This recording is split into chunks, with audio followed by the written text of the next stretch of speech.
கத்தாரை தங்கள் பொங்கல் கர்ஜனையால் திரும்பி பார்க்க வைத்த சிங்கப்பெண்கள் ஜனவரி 18 கிராண்ட் ஹைப்பர் மார்க்கெட் அல் உக்கேருடன் இணைந்து கோலப் போட்டி ஒன்றை ஏற்பாடு செய்திருந்தது. இதில் மொத்தம் 18 குழுவினர் பங்கேற்றனர். அணிக்கு 2 பேர் பங்கேற்கலாம் மற்றும் 1 மணி நேர கால அவகாசத்தில் தங்களின் படைப்பு திறனை வெளிக்கொணர வேண்டும் என்ற நிபந்தனையோடு சரியாக மாலை 5:30 மணிக்கு தொடங்கப்பட்டது. இந்த கோலப் போட்டியின் கடைசி நொடிகள் மிகவும் பரபரப்பாக இருந்தது. இதன் கருப்பொருள் பொங்கல் மற்றும் மாட்டுப்பொங்கல் ஆகும். இதில் பங்கு பெற்ற அனைவரும் தங்களின் படைப்பாற்றல் மொத்தத்தையும் கோலமாக கொட்டி தீர்த்திருந்ததனால் நடுவர்கள் வெளிநாட்டிலும் பெண்கள் மரபை மறக்கவில்லை என்ற பெருமிதத்தோடும் ஆழ்ந்த சிந்தனைக்கு பிறகு அதீத அழகான 3 கோலங்களை தேர்ந்தெடுத்தனர்.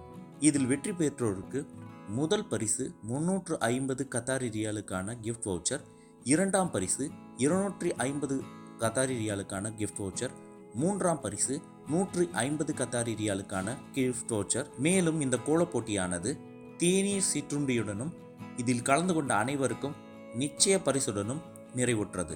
கத்தார் சிங்கப்பெண்கள் தங்கள் முன்னெடுப்பை மற்றொரு வெற்றியாக பதிவு செய்த திருமதி சுகன்யா மற்றும் திருமதி கார் குழலி மற்றும் சிங்கப்பெண்கள் குழுமத்திற்கு ஊடகத்தின் சார்பாக வாழ்த்துக்களும் பாராட்டுக்களும்.